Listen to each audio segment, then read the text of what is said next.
naniniwala ba kayo na mananalo ang Team Alyansa kesa sa Team China?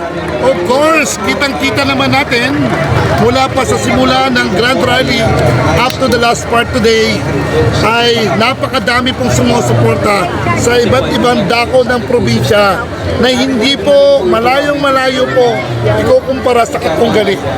Never po na na-reach out nila ang more than 50,000 attendees like what happened po doon sa Cavite, ang nangyari po doon sa Laguna at sa iba't ibang dako ng mga probinsya.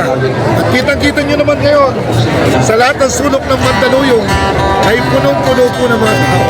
Kaya kami po ay nakakatiyak at sigurado pong may suporta ang sambayan ng Pilipino para sa alyansa ng bagong Pilipinas. Straight alyansa, all the way alyansa.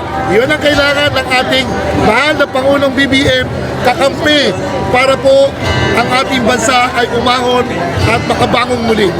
Sir, mensahe nyo na lang po sa senatorial candidate ng Alyansa para sa bagong Pilipinas. Sa ating mga senatorial candidates ng alyansa, of course, above all, we need prayers para maselyuhan po ang ating pagkapanalo.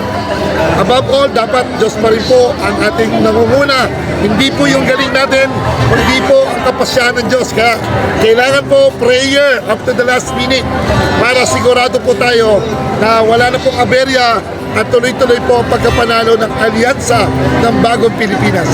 Ayan, maraming salamat po, sir.